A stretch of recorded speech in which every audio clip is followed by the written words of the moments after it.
Honesty, passion, experience. It's Timberwolves Explosion, hosted on the sportstuff.com. And now, your host, Paladino Joey.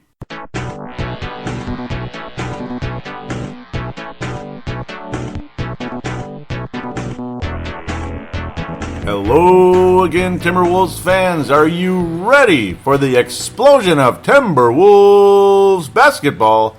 I am your host, Paladino Joey, or Joey Awajan. Timberwolves Explosion is available on the sportstuff.com, iTunes, Stitcher, and Double Twist.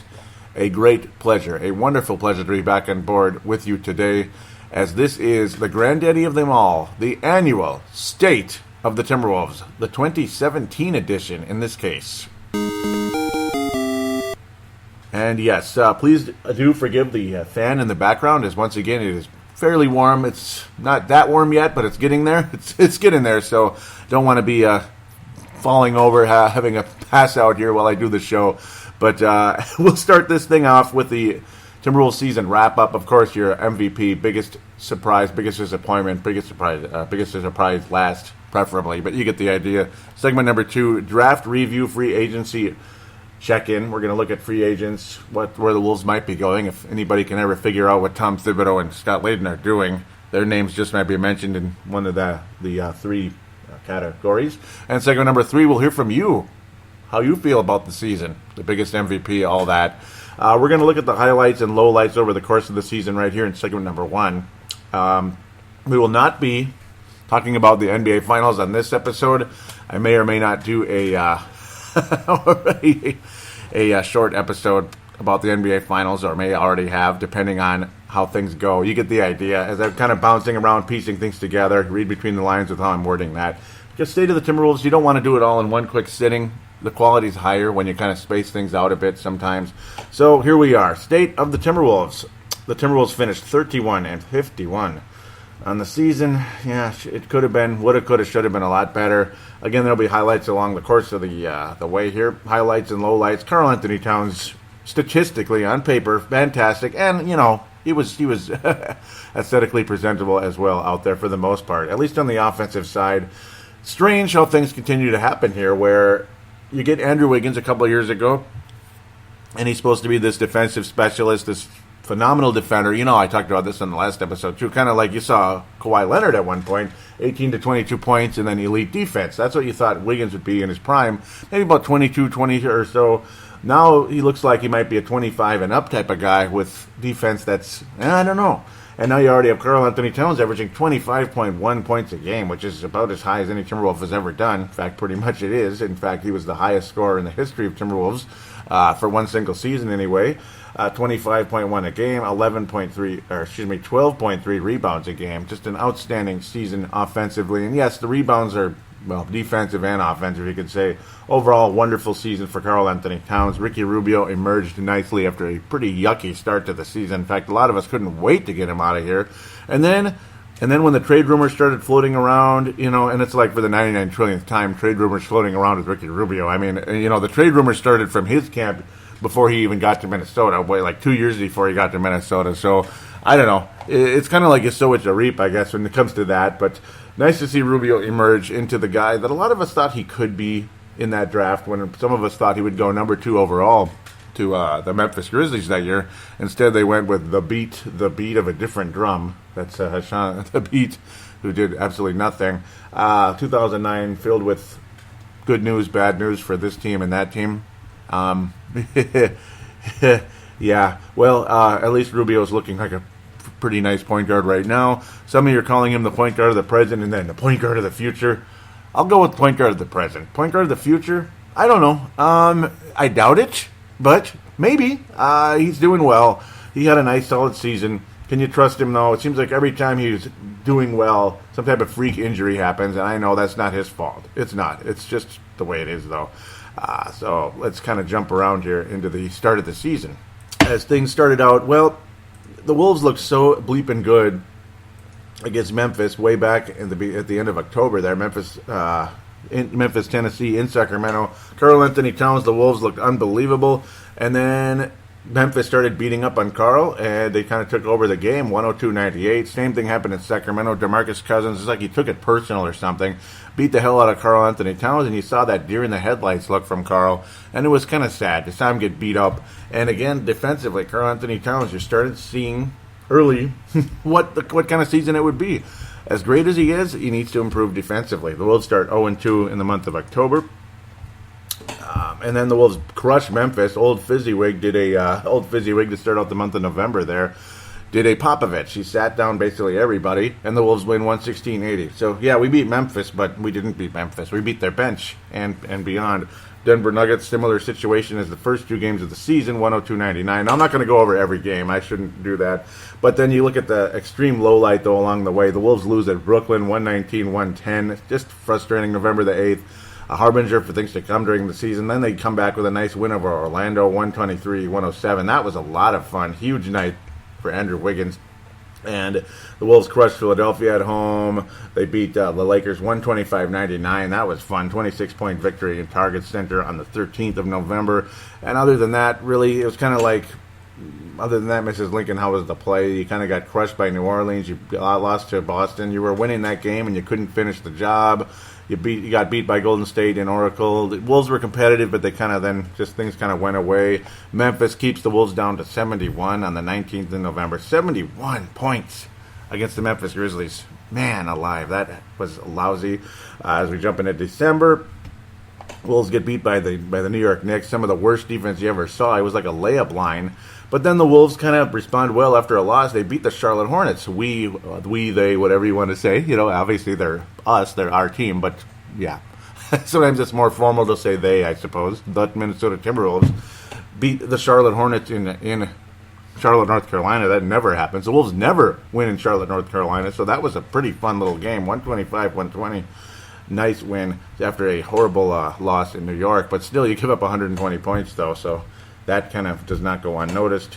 After that, there's a pretty good losing streak. The Wolves can't beat Golden State. Another one where the Wolves are looking good and kind of let go. And then there was kind of a change as Karl Anthony Towns during the course of this time, in a lot of these losses particularly, but even in the wins, Karl started going ape bleep from the three-point line. And it was getting stupid. And it was like, would you stop it? You don't need to shoot 9 three-pointers a game.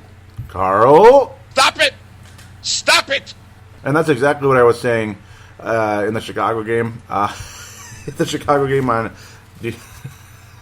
December the 13th. Lord have... Are you kidding me, Karl? Would you cut? What the hell was this? I mean, and the Bulls were just torching the Wolves beyond human recognition. I mean, we're talking... were they wearing black jerseys or were they burned that bad? I mean, it was just ridiculous. 38-22 in the first quarter. It was like 20-0 practically. It was pretty much about that bad to open things down. I don't remember the exact runs here and there. But as Gray out there on Flip's Army would say, this is a game of runs, baby. And he was saying that in the in the game thread on Flip's Army. Thank you again, Trevor Wickerin, always kind enough to allow me to post links to Timberwolves Explosion on his page. Thank you again. God bless. So quick shout out to Flip's Army right here on Timberwolves Explosion. Yep, right here on Timberwolves Explosion. I need to talk slower. Sorry, I'm probably driving you crazy out there. But game of runs. I mean, I was cursing. I was going ape bleep. I was writing stuff maybe I shouldn't write on the page. I was just so frustrated. And Karl needed to cut it out. 1 of 8 from three-point range. Just stop with the three-point shooting. And then after this game, things started to change. The Wolves' defense got better during the course of this game. And they hold the Bulls to a hell of a lot less after that. In fact, it was 18 points in the second quarter, 19 in the third, 19 in the fourth, 34 points in the second half after giving up 38 in the first quarter. I mean, that's pretty cool. And that was definitely a turn of events for the Minnesota Timberwolves, at least a little bit. We started playing a hell of a lot better. At least you saw Karl Anthony Towns not take stupid shots. The Wolves take the momentum against the Houston Rockets in Target Center. A pretty dramatic back-and-forth game, beating up on the Rockets, where the Rockets kept kind of climbing slowly back in it. But again, a big confidence booster beating the Bulls. The Wolves could not hold on against the Rockets, so we're playing fantastic, and they lose 111-109. And then you get 2 wins in a row. You actually win in Atlanta, if you can believe it. The Wolves beat Phoenix pretty handily in Target Center. The Wolves actually sweep the Atlanta Hawks this year, which is insane. But for some bleeping gosh darn reason cannot beat Sacramento or Denver like ever. Of course, OKC kind of romped on the Wolves most of the year, except later on, the Wolves crushed Milwaukee to end the season. End the year of 2016, 116-99. Fun little game on December the 30th. I'm trying to kind of keep bouncing back and forth. I don't want to go on over everything, but again, January started off horrible, 4-game losing streak. Then you get a 3-game winning streak. The Wolves actually beat OKC in that run. We actually beat the Houston Rockets, and we beat the Dallas Mavericks, which isn't the biggest surprise. And then you come back, you go into Dallas, kind of a crappy game. Spurs, you get crushed, this and that. Kind of a back and forth month of January, but it could have been a lot worse. January has been kind to the Wolves. Historically, even way back into the Flip Saunders era, God rest his soul, as you had 1, 2, 3, 4, 5, 6, 7, 8 wins in January. Nice, solid month of January. Things were hopeful. Everyone was excited. And then, well, things just kind of took a huge turn in February, kind of like with the Minnesota Wild as well. If you're a Minnesota fan, you're awfully depressed. There were some wins in this month. Now, you beat Toronto. You finally beat Denver in one of them. You crushed Chicago in Target Center, so Wolves looking good against the Bulls. You finally beat the freaking Sacramento Kings also to wrap up the month of February. And then you had that abomination on the 25th of Jan. 142-130. Just an abomination. I'm surprised the Wolves got 130 in that game. The worst defense you ever saw, because that was regular. Yeah, that was all regulation. Yeah, that was horse crap. The Wolves cannot beat the New Orleans Hornets ever. The New Orleans Pelicans, pardon me. That was an old one there. Little slip of the tongue. The Wolves cannot beat the New Orleans Pelicans. They just can't do it. It was terrible. Of course, the New Year's Day massacre wasn't good either. 125-97. Cleveland crushed the Wolves in that one as well. The Wolves could not beat Memphis either when they actually had their roster. Surprising win versus Utah, but valuable players were out in that one. The Wolves actually beat Golden State, one of the biggest highlights of the year. In fact, you could call it the best win of the year, considering Golden State's been, at least regular season-wise, the best team in the NBA the past few seasons. So, nice little win in Target Center. No Miracle at Oracle this year, unfortunately. Another major low light when Mr. Frickin' God, it drove me absolutely insane on the road. 130-119, some of the biggest BS you ever saw on March the 24th. Again, we are in the month of March now. Just an absolute abomination. Frickin' Jordan Clarkson, 8 of 10 from three-point range. The Wolves give up 130 on the road. No perimeter defense whatsoever. And that was kind of a theme, an ongoing back-and-forth theme throughout the course of the season. You wrap up the month of March with a couple of wins against Indy in Indiana. That's pretty nice, a 1-point victory. And you beat the Lakers pretty damn handily 6 days after that abomination in Staples Center. Just what the hell was that? Some awful defense against the Heat a week before on the 17th. Happy St. Paddy's Day, but the Wolves were not happy that day. That's for damn sure. I don't know what was going on with that. But March was adequate. You know, you had some wins here and there. You had, 3, 4, 6 wins, 7 wins in March. That's actually not bad. So you saw back and forth efforts. You saw some horrible games. You saw some good ones. April sucked big time. It's like they were all on vacation. I mean, they took their vacation time early in this one. The only win the Wolves could muster in the month of April was a 1-point victory over the Portland Trailblazers. 1-point victory in Target Center. Of course, you get beat again that week by Portland and everyone else. Sacramento, Utah, Lakers, at LA, a 1-point loss. Another super frustration. The Wolves split with the Lakers this year. Come on, man. Come on, man. Houston Rockets and OKC losses as well. No Westbrook and you still lose to the OKC Thunder. Wow. Really? And then you lose to James Harden. Wahoo. To wrap up the season on April the 12th. So that's pretty much the season wrap-up in terms of games, highlights, lowlights, this and that. Kind of get a comb over the course of the season. And what was the theme of this year? Well, there was zero consistency throughout the whole season. Zero consistency in terms of defense. I mean, when the Wolves actually play defense, they're pretty damn good. And, you know, you might not see the exciting scores. And it's fun when the Wolves win, let's say, 120-110. Those are some fun games. But you got to mix in some 97-90 type wins. You know what I'm saying? Some 95-85 type wins. Wouldn't that be nice? Just shut people down big time. You know, like the Troy Hudson song, even though he couldn't shut his grandmother down. He really couldn't. So pretty ironic that Troy Hudson would have a song saying shut him down when he couldn't shut down his grandmother. He couldn't shut down anybody. He couldn't shut down A.C. Earl, man. A.C. Earl? No, yeah. a guy who couldn't even hang on to a ball, or frickin' Marlon Maxey. That was the Wolves version of AC Earl.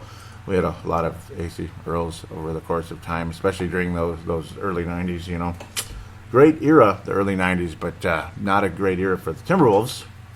So, you get the point. The theme of this season, up and down, you know, and it's just, you know, Tom Thibodeau, you know, is he the right coach for this team? I hope so. I mean, part of me kind of wishes Jeff Van Gundy was the president and coach right now. But I don't know. I mean, obviously you got to give him a chance. You got to sit and believe in the process, like Hank McCoy would say time and time again over the course of the season. Hank McCoy, the host of the Courtside Podcast, we'll talk about that more in the third segment because we'll definitely be hearing from those guys. But that was kind of the theme here. Jeff Van Gundy also, he just said if these, you know, on Dan Barrero very recently here, even said they have Wiggins and Towns have to become two-way players in order to be great, and the Timberwolves will be great when they do that, and that's the key. And I'm sure Tom Thibodeau would say the same thing if he was on the air, basically, and maybe Jeff Van Gundy was the president of basketball operations, and things went similarly.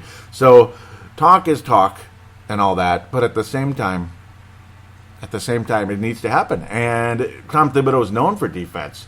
In fact, he was known as an elite defensive coach over the course of many, many years. The Houston Rockets, Boston Celtics. He was even with the Timberwolves way back at the beginning, where he looked kind of like, I don't know, like a Dino Ciccarelli type or something like that. Way back in '89, looked like a Dino Ciccarelli with a Wolves warm-up jacket on, but I don't know, something like that.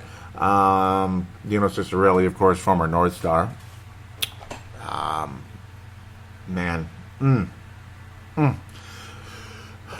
Should the Wolves have won more games this year? Yes. Should we have expected 50 wins this year? No. But I think the Wolves should have at least been in playoff contention this season. And you saw inconsistency time and time again. You saw what this team could be on multiple occasions, defensively, offensively, high IQ, but also, of course, the God-given talent, God-given skill of Karl Anthony Towns, of Andrew Wiggins, of Zach LaVine. Of course, Zach getting injured in Detroit earlier this season. I apologize, I didn't mention it right at the time, but of course that was one of the lowlights of the season. That was on February the 3rd. Zach LaVine injured in that one. The Wolves lose by 8 in Detroit. Zach LaVine went down awkwardly. As of course I was combing over the season, so I didn't pinpoint exactly when Mr. LaVine got injured, but that was the game, and we all remember it pretty well. He was playing well in that game, and he went through some struggles during the course of the season as well. He went through hip injuries during the course of the season. It's like he was hurt. You knew he was hurt, and he was struggling, and he was missing shots that he normally would make. He was taking poor shot attempts as well, and then you just were kind of left at a loss. Like, he's hurt. Just sit him down. It's nothing personal. Just sit him down. Let him heal for a week or so. There's nothing wrong with that. And Thibodeau never did it. And LaVine, I don't know. LaVine didn't have any type of inkling like I need to sit down. And I know we all get competitive and we all want to play and all that when we play basketball or played basketball, depending on our age and how the course of life changes. You know, you get busy and you don't have time anymore, unfortunately. But no, I mean, the awkward landing, you knew something was up. Then you saw him playing again, and you're like, wow, he dodged a bullet. And then off he goes. You think, okay, maybe it's just a little sprain. Maybe it's an MCL sprain or missed 2 to 4 weeks. And, of course, it was the ACL, and that was all she wrote. So you go from, like, a nagging hip injury that was really bringing down the guy's shot percentage to an ACL, and it's all over. Next thing you see Brandon Rush. And we all wanted Brandon Rush. Maybe this idea of Brandon Rush could start physical, defensively. Maybe he can hit a spot-up 3 here and there. Whatever. But then when he's like a full-time starter, and this is what you get, pretty much the same statistics you would have got if Brandon Rush got like 10, 15 minutes. So, woohoo. I mean, that's just kind of is what he is at this stage. Brandon Rush also, again, an ACL victim over the course of his career. So he was helpful along the way for young Zach LaVine, but unfortunately, the deed's done, and Zach LaVine was out for the season. Again, one of the major lowlights of the season. That's, without a doubt, really sad. And hopefully Zach, again, I mean, he's the type of guy, he's a gym rat, and he's determined, and he's young and all that. You just hope there isn't lasting effects. Some guys there is, some guys there aren't. You don't really feel any lasting effects with Blake Griffin. As remember, he tore his ACL really, really early. Landing awkwardly after a emphatic dunk or going up for a layup or whatever. In this case, it was going up for a layup for Zach LaVine. Just an awkward landing, and that's all she wrote. I mean, you can hyperextend this and that, awkward, just kind of a herky-jerky movement. The lower part of your leg moves, the upper part doesn't, that type of thing, or the upper part moves and the lower part doesn't. And it's just, common sense tells you something is not right in the middle when that happens. And yeah, okay, you get the idea. Over the course of the season, you also saw Shabazz Muhammad do his usual thing where he's playing for a brand new coach again, and him and the coach, well, they're off to a good start in terms of, Shabazz wants to be a good team player, this and that, but then he doesn't get any minutes, and then he struggles when he's out there, and it seems like he's just desperately trying to impress the coach when he is out there, so he makes mistakes. And then over the course of the season, he got better and better and better. You saw Tyus Jones, when he got an opportunity, particularly with Zach LaVine out, get better and better and better. And it was nice to see Tyus Jones get extended minutes. So you can turn a negative into a positive in terms of you saw much more of Tyus Jones and proof this guy is without a doubt an NBA player. You saw extended play from him. Chris Dunn would have good games. He'd have ugly games. You'd see frustration out of him. You'd see Andrew Wiggins and Karl Anthony Towns literally take the reins offensively for this team, and that was the fun part with Zach being out. You saw how good these two guys could be if, say, Zach LaVine got frustrated with his role with this club and he wanted to go to Oklahoma City to go play with Russell Westbrook, or he wanted to go to LA, which maybe won't be something we'll have to worry about anytime soon, or the Portland Trail Blazers to play very close to home, as he said, Seattle native. But, it's like you always say, if anybody is the most likely to get kind of frustrated with a situation and move on, it's probably Zach LaVine. But at the moment, he's happy here, and he loves Karl Anthony Towns. But, yeah, unfortunately, this is a lover league, so when somebody leaves, they're all best friends still, which, it's cool in some sense, but I don't know. I kind of like the old school vibe more. Like, you're on our team, we're friends, you're off our team. That kind of sucks, that type of thing. Maybe don't take it as far as the Celtics did, but with Ray Allen and all that.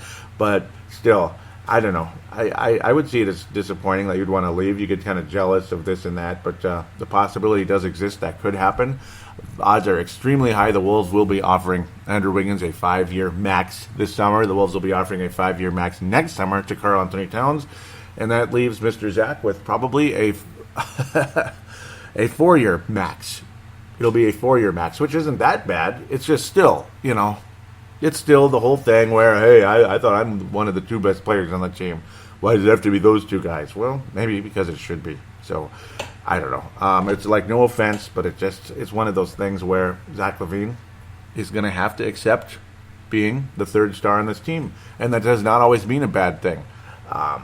And plus, that doesn't mean you're the third star every single night. Maybe you're number one night. Maybe you're number 2 one night. So, and it's going to happen frequently, and it happened frequently during the course of the season. Andrew's shooting poorly. Zach goes out for 35. Hey, there you go. Or Zach gets 26, 27, and Karl gets the 35. That type of thing. Things change. Sometimes it's Wiggins and Zach going off, and Karl's kind of quiet, but he's still picking up his 16 rebounds, something like that. So that's where you can have the carousel. It doesn't have to be your number 3 all the time, but generally speaking, you're probably the third best out of the 3 at the end of the day.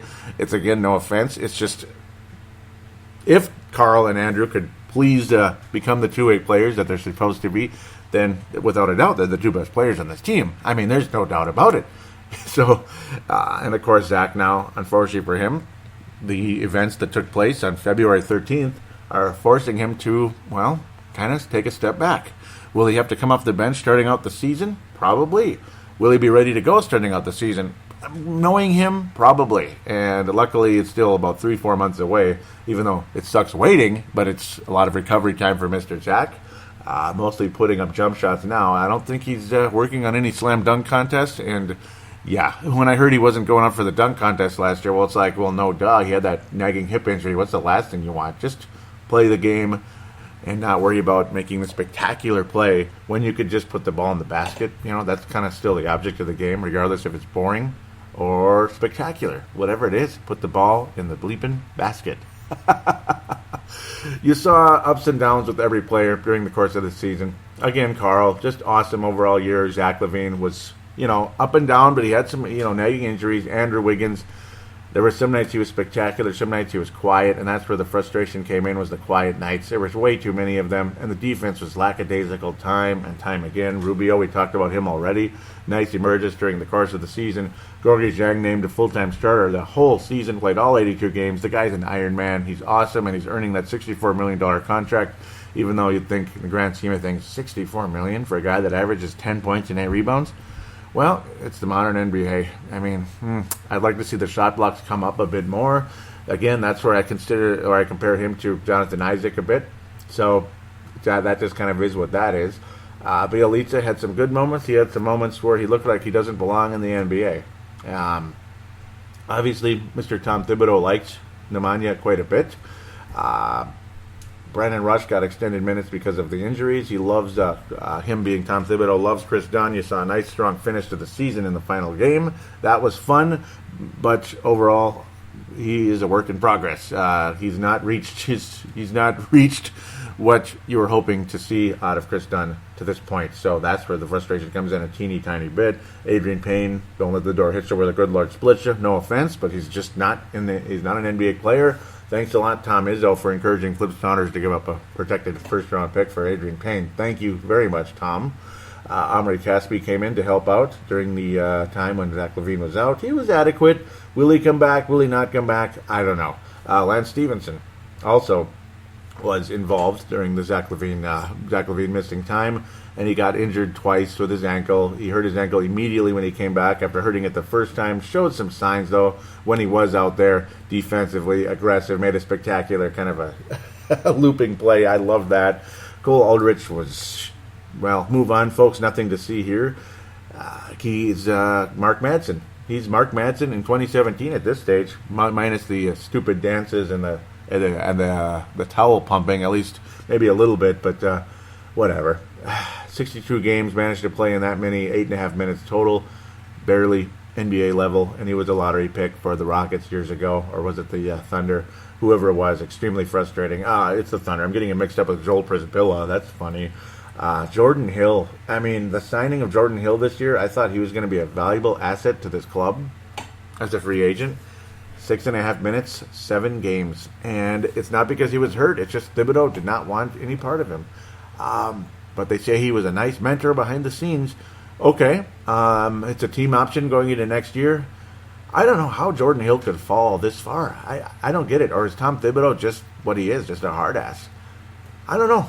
I don't understand what happened with Jordan Hill this year. I'm still waiting on that one.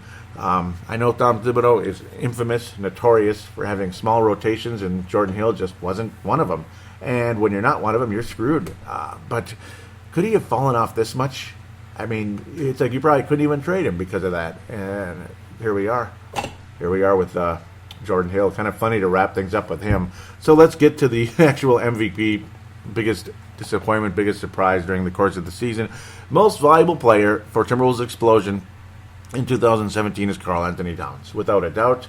Honorable mention, I guess, Andrew Wiggins for some clutch performances, but I thought Karl outplayed Andrew Wiggins during the course of the season. Again, Wiggins, though, still reserves the right to become that guy in the next year or two. Andrew Wiggins still may become the leading scorer at a bare minimum for this club, and I would not be surprised if things did head that direction. Maybe Karl still hangs around 24, 25, and Andrew jumps into 28-ish in the next 2 years. I would not be surprised one bit. Biggest disappointment this season, I think it's a combination of things. The defense not getting better. I think that falls on Tom Thibodeau. The Wolves also did not make any type of trade during the season to help things out, but maybe they didn't need to.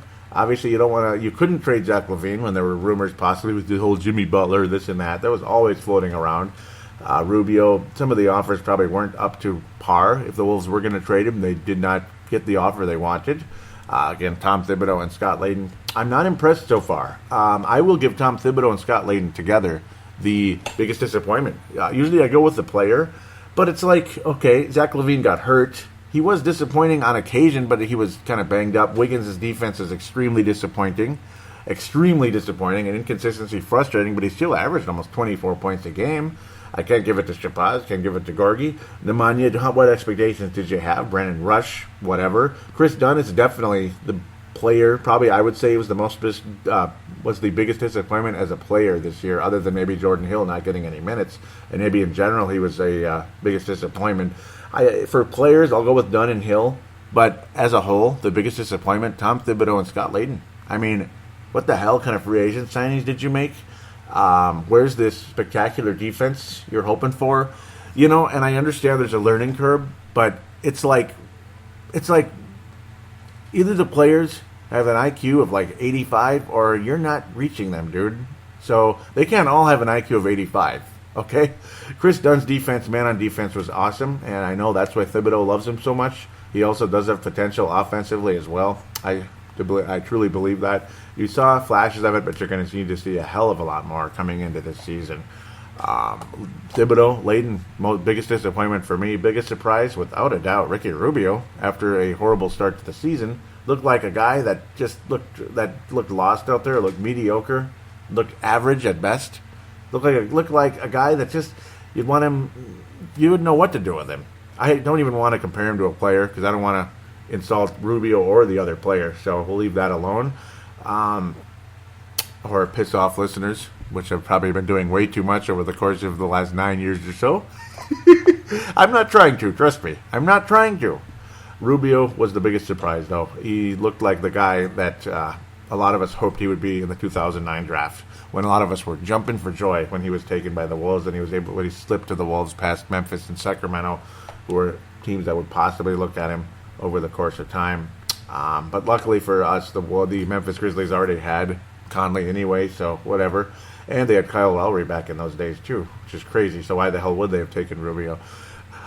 That would have to have been some type of major trade along the way. So that pretty much wraps things up for me. Rubio, nice surprise. Definitely emerged strongly. He even averaged 89% at the free throw line. Awesome there too.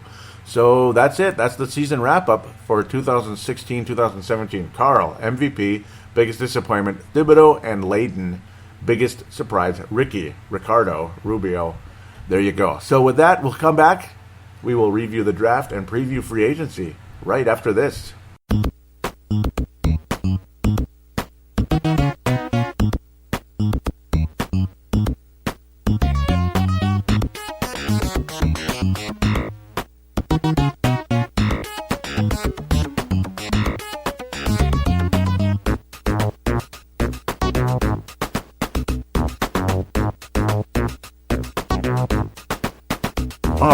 I know I promised I wouldn't talk about the NBA Finals, but I might as well have a very quick mini segment thrown in here. I'm not happy with the outcome. I'm not a big fan of the Warriors, but I'm not going to come out here and bash them or anything. Now, don't worry, I'm not going milquetoast on you. That'll never happen.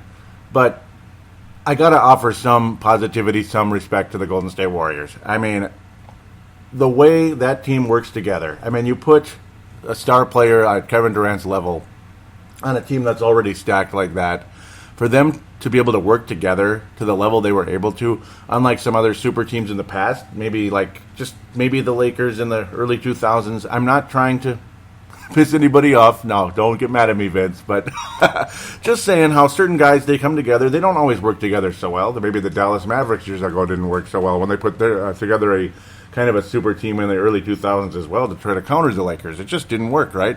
So it doesn't always work, but the way these guys were able to get it together and still play at the top of their level. And Kevin Durant was just absolutely spectacular throughout the postseason, and he deserves so much credit. We can say what we want about the cupcake milquetoast approach by going to a 73-win team. Now, I'll save that for another show or leave that to shows previous. But the infectious way players on this team put that jersey on, regardless if they're a point guard, a shooting guard, a small forward, a power forward, or a center, and they're able to not only shoot the three-pointer but make it at a pretty damn good clip, is incredible. I mean, it's infectious. Right now, I feel I could put a Golden State Warriors jersey on and start scorching the bottom of the net. I'm already an okay three-point shooter, but I'm just imagining myself putting that jersey on, and next thing you know, I'm nailing that shot. Klay Thompson's ability to catch and shoot is the best I've ever seen. The catch and shoot shot that I always talk about religiously with shooting guards, particularly Zach LaVine on this show, being a Timberwolves show, obviously, the catch and shoot shot is high percentage. Klay Thompson, I appreciate the fact he doesn't do the histrionics. That's the stuff I hate. That's what I don't like about Draymond Green, and of course Steph Curry. Can't stand it. But Klay Thompson doesn't even need the ball until it's time to catch it and release it. And that's what's so amazing about him, and I have a lot of respect for him and the ability for him to hit that shot at the clip he does. Absolutely spectacular. So just thought I'd weigh in on the NBA Finals for about 2-3 minutes here. It is what it is. I hate that the Cavaliers lost. Now, this isn't a Cavaliers show. I don't have Cavaliers merchandise, but I like LeBron James. I love his ability in the postseason. To me, there'll never be another Michael Jordan. For those of you that want to say LeBron is better, Michael is better, I still stand by Michael Jordan, and it's not just because I grew up in the 80s and 90s and not this millennial generation, which that's, again, for another day. But the fact that I was able to see Michael Jordan gives me an advantage, I'll say, and makes me believe that Michael Jordan was the better player. I mean, Michael Jordan was unstoppable, and I don't know, the way he carried himself, I just thought a little bit better than certain other people out there. LeBron James, closest thing to Michael today. Kobe Bryant, closest thing to Michael years ago, about 10 years ago and such. Particularly, I mean, all the way up to about 2010, 2011-ish, Kobe was the closest thing to Michael in that era. But to me, notice I'm saying closest thing. So to me, Michael Jordan still reigns supreme in in the greatness of NBA history. So with that said, incredible Tom Brady-ish like career for LeBron James in terms of getting to the NBA Finals as many times as he has. Spectacular, awesome, deserves a huge amount of respect from me, without a doubt. And at the same time, Warriors deserve a ton of respect as well. I hope they don't keep winning championships. I want the Wolves to catch up to them and start to knocking them out of the postseason. So that's the next step, and that's what we'll be talking about in this upcoming segment, is how this team can, get better and, well, at least get to the playoffs for starters, and then work very quickly, rapidly, make rapid progress in the right direction. Make haste. Right. So with that, we'll get to the long-awaited free agency and draft conversation.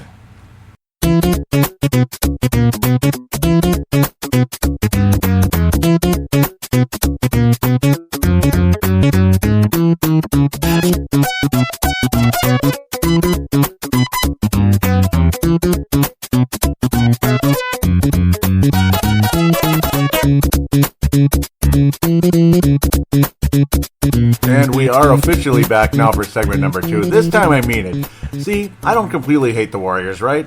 So it's not all hatred. So I apologize for those of you that might think I'm just a spewer of hatred and wanting to live in the 80s forever. Yeah, part of me does want to live in the 80s forever, but not every single drop of me, because you got to acknowledge that time doesn't stop for anybody, even people that want it to sometimes. But, and no, yeah, okay, we could go on forever about that. It's wonderful to have smartphones and obviously to be able to do podcasts. Couldn't do that in the 80s, that's for damn sure, or the early 90s or even the late 90s. So, yeah, enough. This is it, and please take note.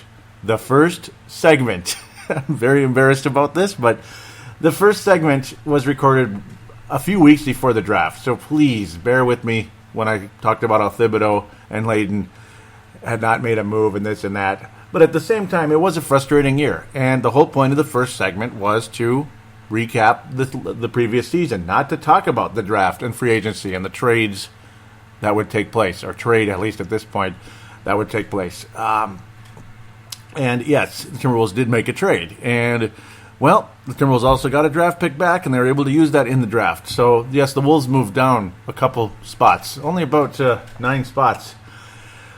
The Timberwolves also, of course, give up Zach LaVine, Chris Dunn, and the 7th pick, which ultimately was not going to be Jonathan Isaac. I think Tom Thibodeau knew that Jonathan Isaac was not going to be available because, of course, the draft started to change during the course of time. The draft started to change. Orlando Magic suddenly started to get more and more interested in Jonathan Isaac. It looked like he was going to be our pick forever. And, it's like more and more information coming in on Jonathan Isaac. He would have been just a wonderful fit for this team. But it wouldn't have happened with the way the trade was going to take place. But at least guys like me and Marcus and others that would have loved to have Jonathan Isaac on this roster, we don't have to worry about the thought of, we could have had Isaac, though, at least. And then maybe just kept Zach LaVine, Chris Dunn. Me and Marcus a little sad about that part, but hey, we're approaching things with more of a win now.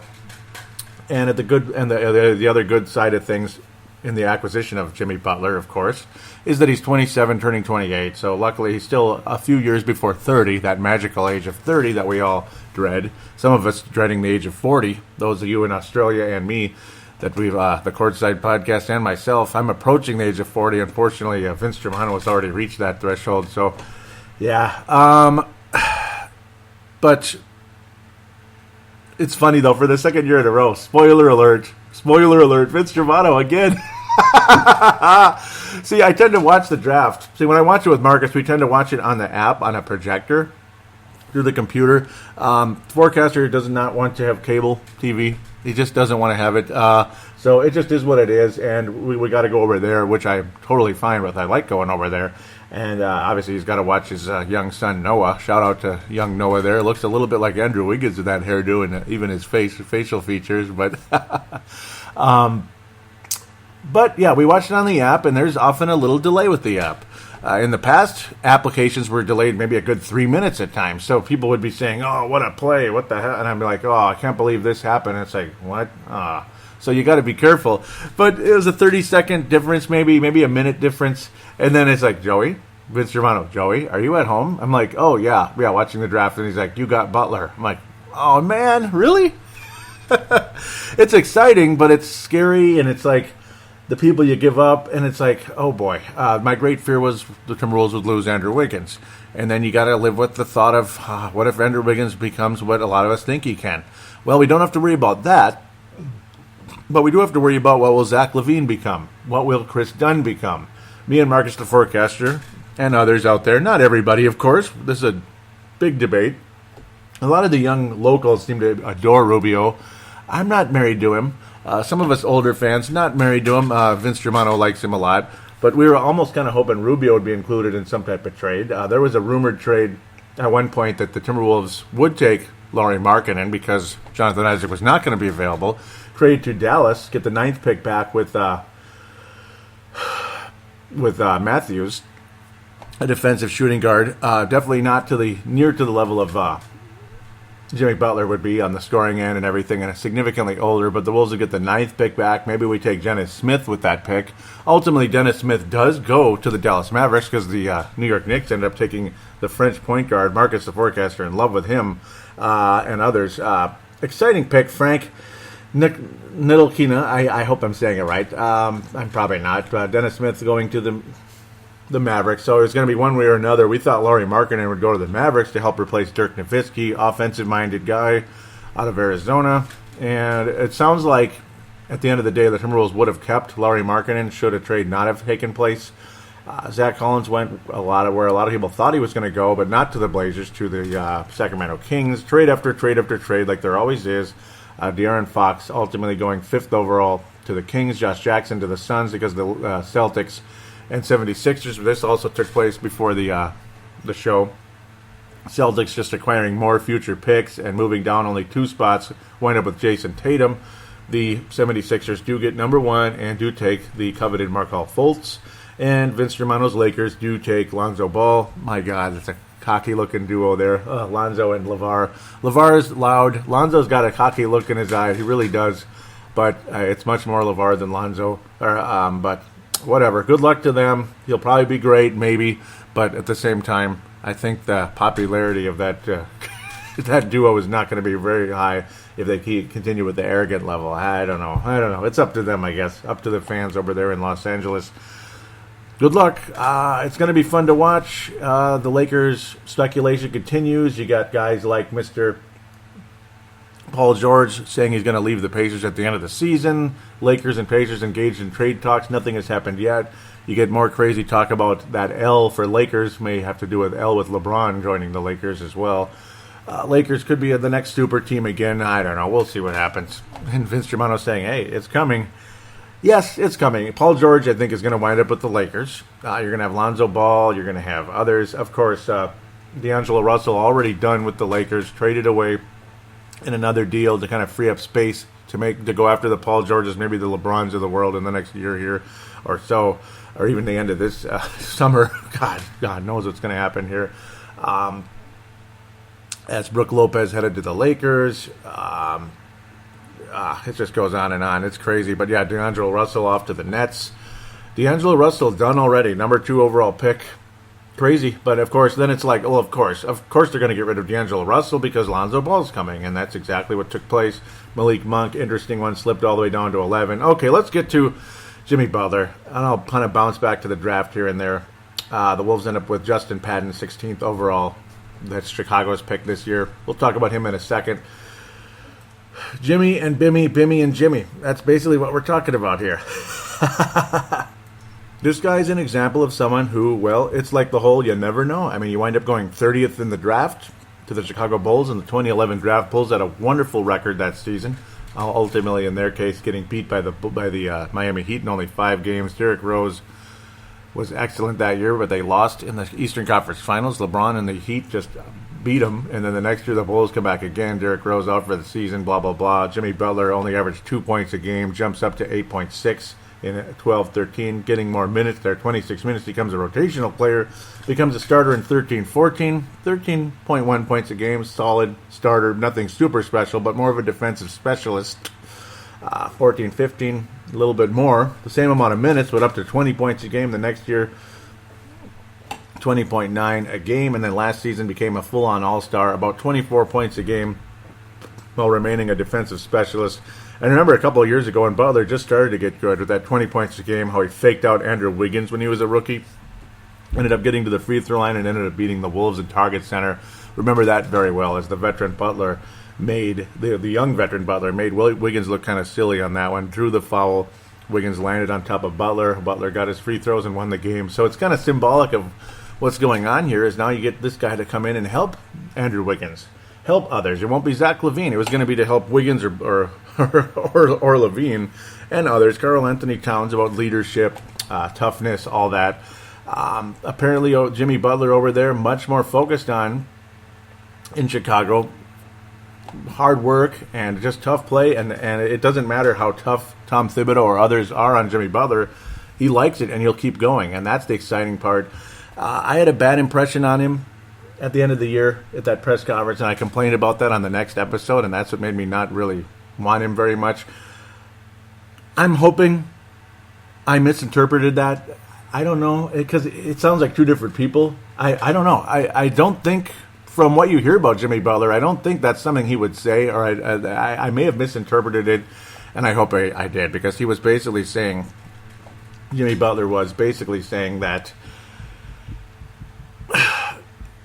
it wasn't a failed season. We made the playoffs when they asked, is it a failed season? And to me, that was absolutely a failed season for the Chicago Bulls.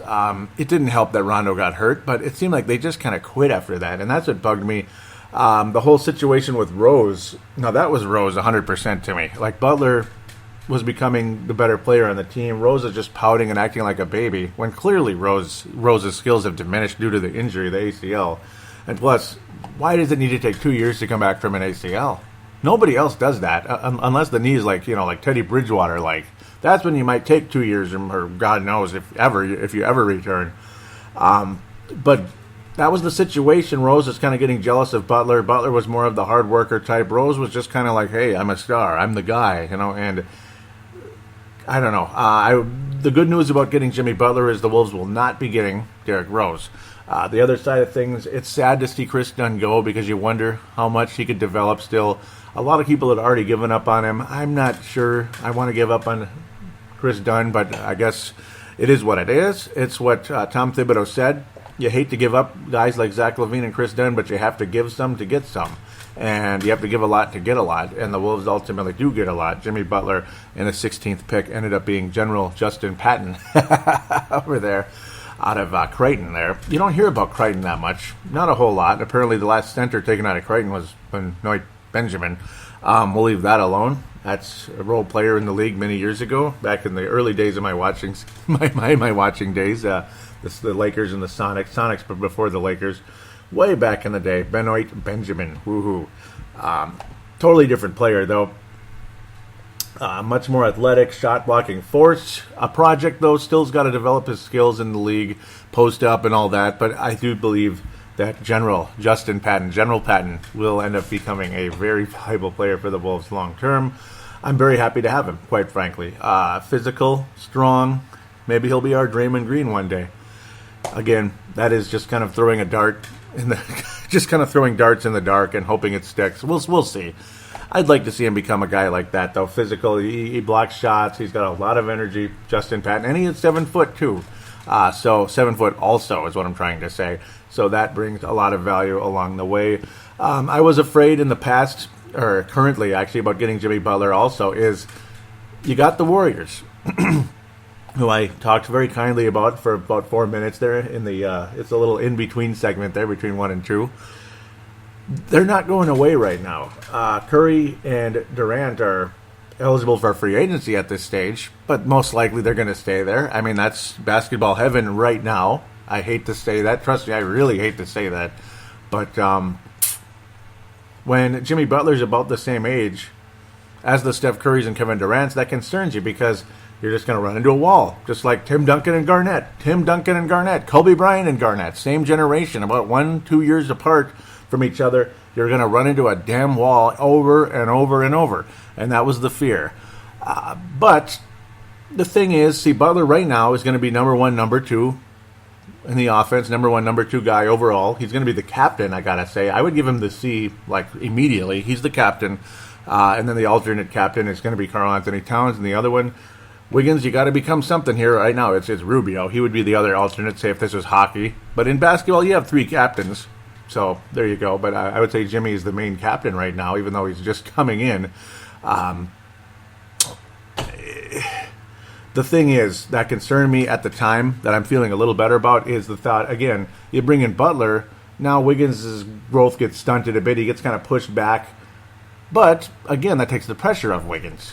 See, it's like you kind of come back and start feeling a little better about this now. And that's what I'm doing when I sit down and think about it.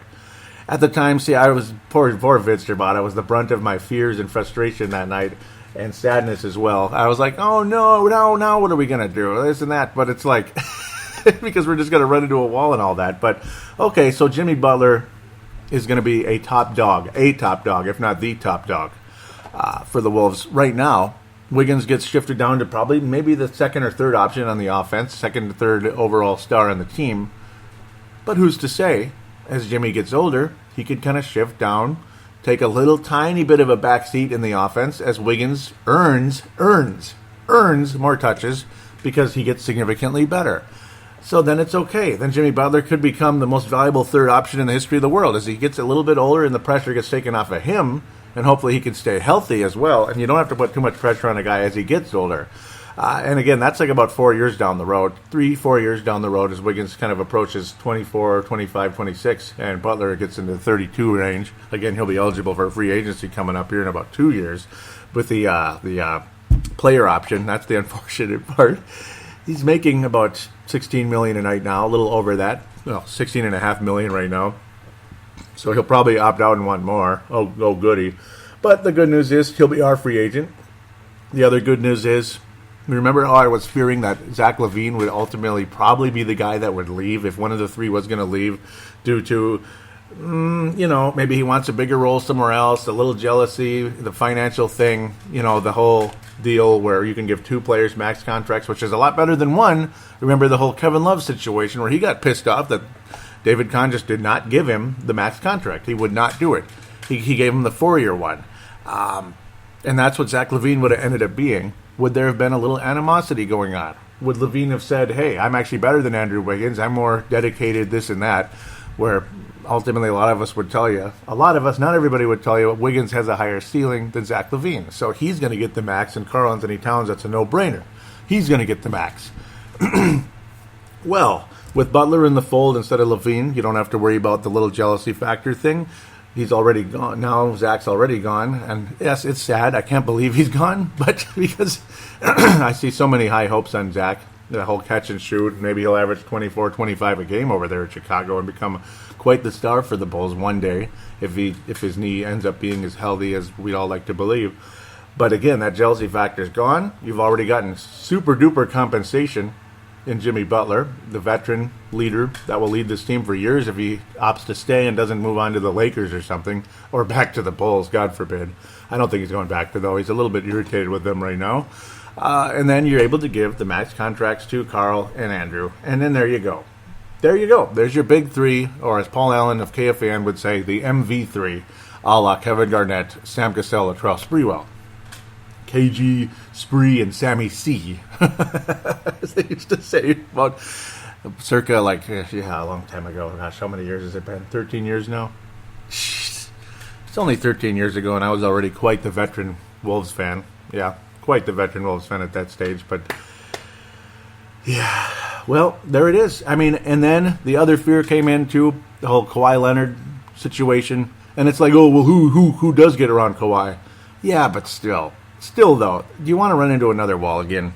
In the whole situation where Andrew Wiggins would get shut down by Kawhi Leonard, and then luckily, much later in the year, Andrew ended up being tied with Kawhi. He actually ended up outplaying him for a while there until Kawhi just kind of sagged off Rubio and stole the ball away because he knew Rubio was going to pass at the end of the game, and the Spurs won the game, and both players wound up with 22 points, if I remember correctly, in the final matchup between the Wolves and Spurs. But generally speaking, it was about 33-11, Andrew Wiggins versus Kawhi Leonard. And then with Butler, it was like 33-14 or 33-11 again with Jimmy Butler versus Kawhi Leonard. And that frustrated me. But then it's like, wait a minute. Wait, hold on, timeout. Kawhi Leonard can't guard two people at the same time, can he? Yeah, that's right, yeah. Simple math, simple logic, and I don't know, I was lacking in that category for some reason for a minute there.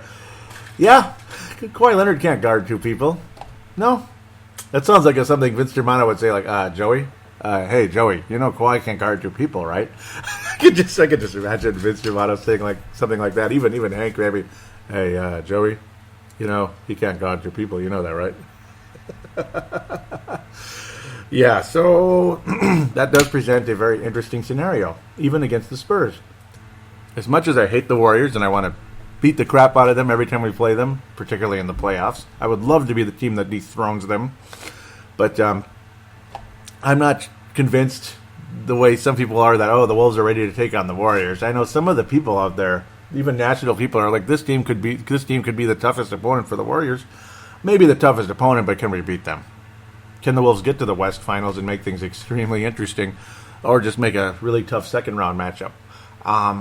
Maybe, but again, the ultimate goal is to win a championship. Luckily, Wiggins and Towns will be around after the Steph Currys and Kevin Durant's past their prime, so that's the good part, and they'll be just entering there. So you'll have the veteran leader in Jimmy Butler again if he opts to stick around, and hopefully he does, and he's going to work with the tough coach that he liked over there in Chicago. That's the good news. Again, more good news: we won't get Derrick Rose. Continuing concern for me, keeping Ricky Rubio though, is continue to develop the catch and shoot. Continue to. Well, see, the hope is that you can get players off of Rubio, and then he will be able to be more and more deadly with the catch and shoots from the outside. He could be our, I don't know. Again, do not take this as a real comparison, please. But he could be our Klay Thompson in terms of when he doesn't have the ball, and someone else like a Jimmy Butler or Wiggins who needs to continue to develop his playmaking skills, which do exist, but he needs to execute them. Butler clearly has it. He averaged 5.5 assists a game the last year, and he's averaged several assists throughout his career. 3.5 a couple years ago, and 5 last year. Before last year, 5.5 this year. You can kick it out to Rubio because everybody's going to be concentrating on the big three. Kick it out to Rubio, catch and shoot from 3. Catch and shoot. He could be our Klay Thompson in that sense. Catch and shoot. And that's obviously once the other players have the ball, Rubio could sag over to the corner or just to the top of the key and shoot the 3. Rhyme not intended there, but it works. Catch and shoot. I mean, simple stuff. It's a high percentage shot, You question Rubio's shooting ability, but it's been going on since he came into the league, since he was 18 years old in Spain there. Catch and shoot, Ricky. Catch and shoot, catch and shoot. That's how the Wolves beat the Oklahoma City Thunder last year. The catch and shoot three from Ricky Rubio. Just keep it coming. And that's how Ricky Rubio's value can improve. And that's how, hopefully, we pray to God, if Rubio can just get that catch and shoot shot where it needs to be, then hopefully we can pray to God that the Kawhi Leonards and other smart, tough defenders in the league won't be able to play that little trick of, well, you're not going to shoot the ball, so I'm just going to stay at the right distance where I can catch up to you if you drive. But at the same time, if you pass, whoop, gone, turnover, game over, or whatever the situation is, fast break, whatever. And when you had the Kawhi Leonard sag off him, it's just like it continued to show you how screwed we are late in games when Rubio has the ball in that situation. I mean, because it's like, he's going to pass. What the hell are we afraid of? Obviously. So you're going to want Butler to probably have the ball in a situation like that at times. Maybe he'll try to drive and kick it out to Rubio for a catch-and-shoot three, or set up somebody else. Who knows? So that's a situation that hopefully can continue to develop for this club as we head into the season and all that, and into the future for this club. Are the Timberwolves a playoff team today? Yes. Can they get further beyond that, though? I hope so. Justin Patton, hopefully he can be that valuable big man to help out, come off the bench, maybe even start on occasion. And in the coming years, maybe he'll develop into something really good. You never know. 16th pick. I was beyond thrilled when I saw the 16th pick was coming back. It's like, cool, we still have something to look forward to, as the draft was spoiled at the time. Like, oh, wow, now we don't even worry about the 7th pick anymore because it's not ours. It's like, oh, man, that's kind of funny. So the Christmas present was opened a little bit early, and that's how things went with that. Jimmy Butler on his way, obviously, to the Timberwolves early at the beginning of that draft. And then, of course, you get that 16th pick, something to look forward to. Me and the forecaster strongly hoping that the Wolves would wind up with a big man there, and we did. Hopefully Mr. General Patton will work out. Again, that's a nickname I'm giving him, the historical general of World War II. That was very good for the United States at the time, over there in Europe. Yeah, the Germany campaign, all that. So you get the idea. It's going to be fun. And I feel better about it than I did at the time. Again, segment number 1 was recorded before the draft. The Jimmy Butler trade had not happened yet. The whole point of segment number 1 was to review the previous year. So again, please, Jimmy Butler is a Timberwolf. I'm not sitting here saying the Wolves never make trades and they just sit on their hands, all that. Like I kind of sort of talked about in segment number 1. So now let's look at free agency a little bit before we get into fan interaction. You'll hear from Tahnae. Yep. Tahnae's takes make a comeback. It's going to be wonderful. About 5 minutes there from Tahnae out of New Zealand. Great guy. Just love him. Got that thing ready, converted to MP3. Got a little problem with it because Zamzar decided not to work anymore. I don't know what's going on with that. It kept giving me, nothing. It kept giving me nothing, so I have no idea where to go with that. We'll look at the draft for a couple more seconds here, if need be. Nah. Jarrett Allen, that's the one we had Marcus, the forecaster, just love. I keep saying his name, but no, we love this guy. He looks like he's straight out of the 70s. He's cool. He's going to be a cool guy. Brooklyn Nets, good luck to him. OJ Anunoby to Indiana. No, he was out of Indiana over to the Toronto Raptors. Like him a lot, too. Very athletic. Going to be entertaining to watch. We shall see how things develop there, though. Yeah, let's look at free agency. That was the whole point here. Obviously, you got Kevin Durant, Steph Curry. They're going to stay in Golden State. Gordon Hayward, he's possibly going to Miami, possibly to Boston. Who knows? Maybe he'll go to the Bulls now. Maybe the Bulls will pick him up. Or he'll just stay in Utah. We'll see what happens, though. Blake Griffin, I don't care. I don't want him. He's entertaining. He's good. The Wolves the Wolves are fine. We don't need Blake Griffin. Chris Paul would be very interesting. And again, just because the Timberwolves are keeping Rubio at the moment, and again, Tyus Jones is going to get some more minutes, I got to think, doesn't mean we're married to Ricky Rubio, and doesn't mean something is still coming. The Wolves very well may make a free agent move and end up trading Ricky Rubio at some point very soon.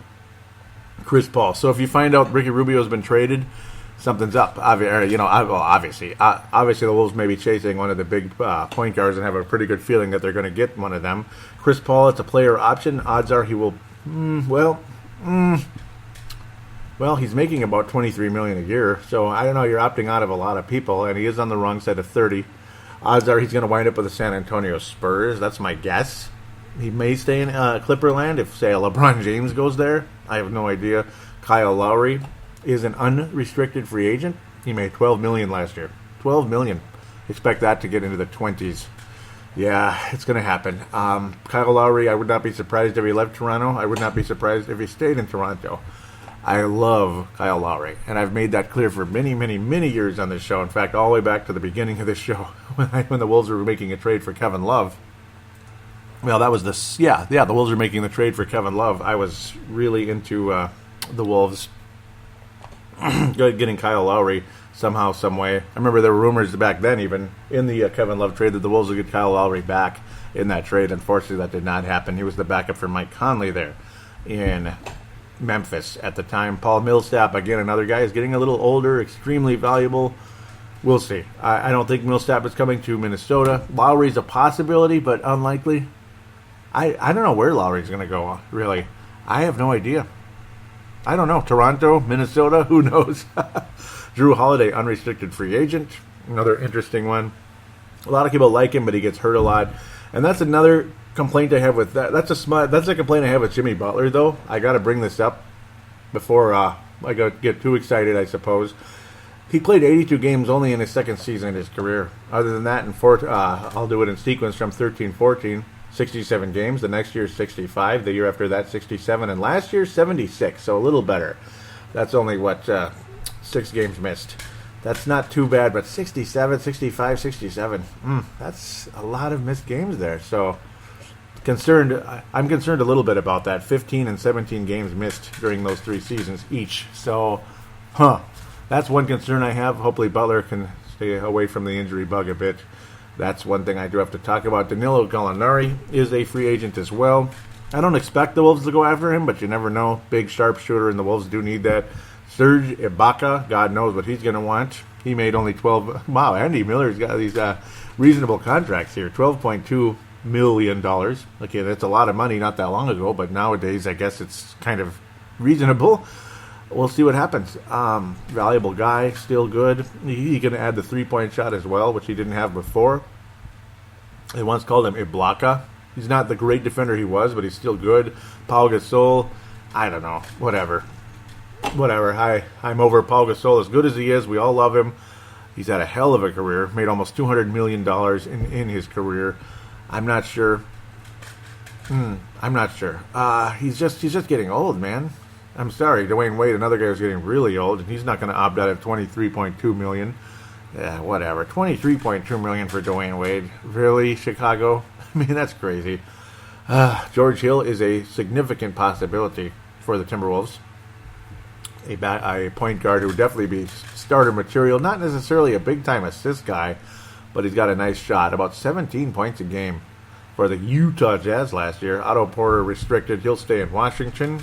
Greg Monroe, he's a player option in Milwaukee. Very expensive, $17 million. I would not be surprised if he stuck around.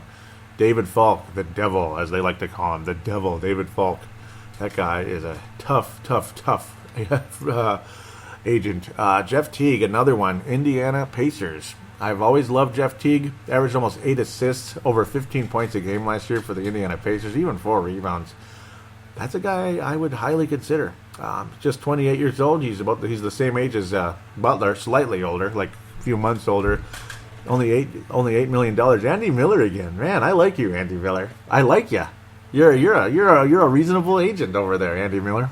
Watch him come here though and demand 20.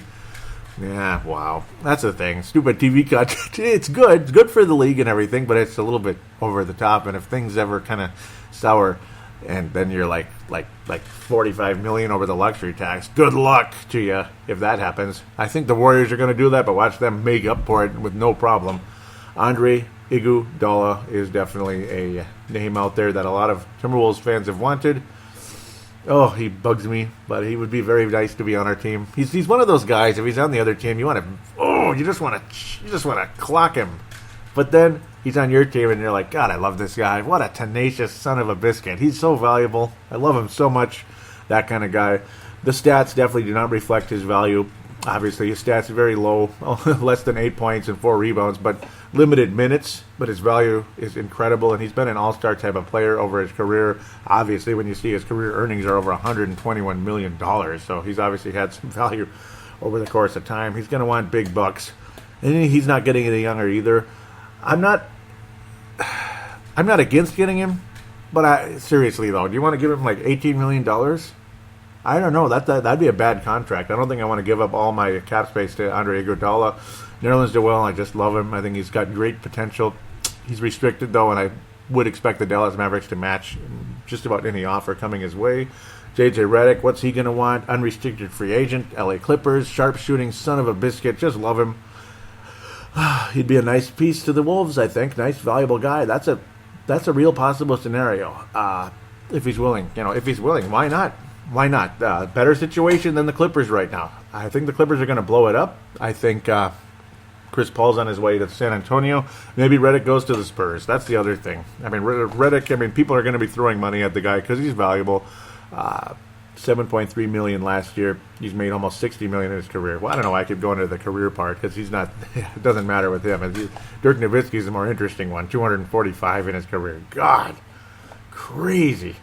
Team option for him, of course. He's not looking to retire. I expect him to stay, but who knows? Maybe the team will try to get his money down. It's a team option, $25 million for Dirk. But J.J. Redick, though, going back to him, would be a wonderful fit for the Wolves if he's willing to come off the bench, be that valuable spark plug. He would be. It also kind of depends on what happens with Shabazz Muhammad. He's a free agent, unrestricted free agent right now. Shabazz Muhammad. You may have to decide between Redick and Shabazz, and one of them is going to get 8 to 12 million. I gotta think that's a pretty good range there. But yeah, it's gonna be something like that.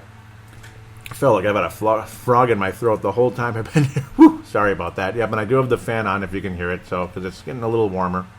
As you continue to hope to land the right guy here, the Wolves have a little over $20 million available for free agency, despite taking on the Jimmy Butler contract. Contavious Pope, whatever. He'll stay with Detroit probably. Mason Plumlee, same thing with Portland. Rudy Gay, I'm not interested. Derrick Rose, not interested. Deion Waiters, not interested.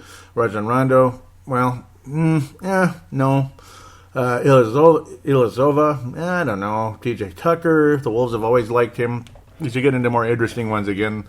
Lots of people like Tucker. Very good defender. If you can get him at a reasonable price. Last year, 5.3. Again, all these guys, they're going to be making more. You just know it. Patty Mills, a spark plug sharpshooter for the Spurs. I expect him to stay there, but who knows? Somebody might throw a ton of money at him, and it could be anybody. So maybe Patty Mills will be on his way out. Kyle Korver, I think he's too old, and I was extremely disappointed with Kyle Korver with the Cleveland Cavaliers last year. I'm not interested. He's 36, and I don't know. Sometimes guys are just not that good anymore. I don't know. Some people want him, and they think he's still valuable. No, I'm not that interested. Andre Roberson, remember, he's part of that horrible David Kahn trade night in 2011. Ended up with Oklahoma. Nice, valuable defender on the perimeter. Can't shoot at all, though. Depends. I don't know. He's restricted. Maybe the Thunder keep him. I wouldn't be surprised. Taj Gibson, another guy. A lot of people think he will come here. Maybe you bring him in and J.J. Redick. I don't know. That would be kind of fun. I wouldn't be against that. Mirotic, no. He's going to stay in Chicago most likely. Sean Livingston, he's going to stay where he is, and unless something else happens. Other names, just kind of passing through some of these guys. I like Jonathan Simmons of San Antonio. He's fun. He's obviously very cheap. He's just getting started. One of those undrafted guys. Another Spurs gem, kind of picked up off the off the scrap heap. Basically, he's a valuable guy, Jonathan Simmons. I wouldn't mind bringing him in if at the right price again. Tony Snell's another one that's going to demand some money. He has not made hardly anything in his career. Like he hasn't even made $5 million in his career yet, if you can believe that. Former Bull, current Buck. He's restricted, though, because he's still pretty young. Extremely good defense. Can shoot the threes as well. Inconsistent, up and down, but he can definitely shoot the three last year. He couldn't shoot the three before last year, though, and now look at him, though. He's just scorching the net. Not even thinking about Nene, and again, Shabazz Muhammad is restricted free agent. Tony Allen, I think he's getting a little old. Still a really good defender, but he's getting really old, though, like 35, 36 years old. Tony Allen, another name to think about. Tyreke Evans, no. JaVale McGee, no. Unless you want to be on Shaqtin' a Fool every night. JaMychal Green, unfortunately, is a restricted free agent. God, I love him. Oh, he'll probably stay there, though. God, I wish he was unrestricted. Oh, I love JaMychal Green out of Memphis. He manhandled Karl Anthony Towns on multiple occasions last year, and it drove me absolutely up the wall. Jeez, man. Well, good luck.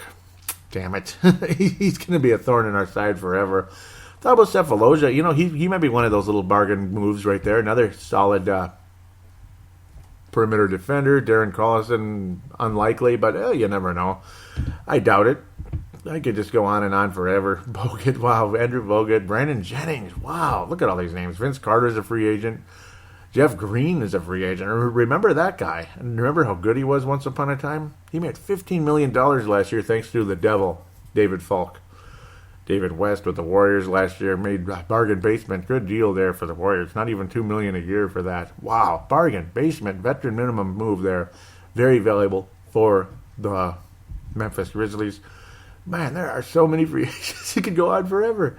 Omri Caspi. You know what? I think we can do better. God bless him, though. I like him, but again, God bless him. He's been no active NBA player has made more regular season games without a playoff appearance. Wow, that's funny when you think about that. That's a note on him.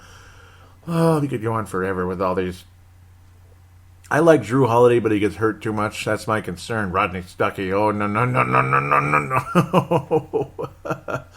Oh, Jared Sullinger, Anthony Tolliver. Man, I can't believe how many there are. This could go on forever. And these are all names we've all heard of. Man, Aaron Brooks, ever the spark plug. Derek freaking, oh God, don't even go there. No. Luke Babbitt, I kind of like him. Nice little shooter. Kind of like him. He could be an end-of-the-bench kind of guy. You come in and he scorches the net on occasion. Just here and there. He would have to definitely play a reserve role for the Wolves. And then again, I don't think anybody wants to come here and be a 10th man under Mr. Tom Thibodeau. You'll never see the light of day. So, man, these are so many names we've all heard of. I'm not going to mention them, though, because you can't go on forever. Wow, yeah, Brandon Rush. I don't think so. Yep, Adrian Payne, Rush, I think they're all gone. I really do. Again, those are guys, maybe you replace them with the Luke Babbitt, stuff like that. J.J. Redick, again, would be so valuable. You're going to see some new names here. Jordan Hill, you're not going to see him back. Hopefully the Wolves are able to fill the roster with better pieces. Last year's free agency was just sickeningly bad. Jordan Hill got minutes everywhere he went until last year. And I don't know what happened there. I really don't, other than the talk is that Tom Thibodeau has a short bench. And I don't know. And he's been notorious for that, and that's why they say people get hurt and this and that. But, in a lot of ways, Derrick Rose and Zach LaVine, they're both freak injuries. I don't know. Derrick Rose also, the talk was he was more interested in, I heard this in an interview with Barrero just the other day here, that he was more interested in sex toy catalogs. Are you kidding me? I don't know. And again, this is just hearsay type stuff. But then again, it's from this reporter, so he obviously knows more than I do.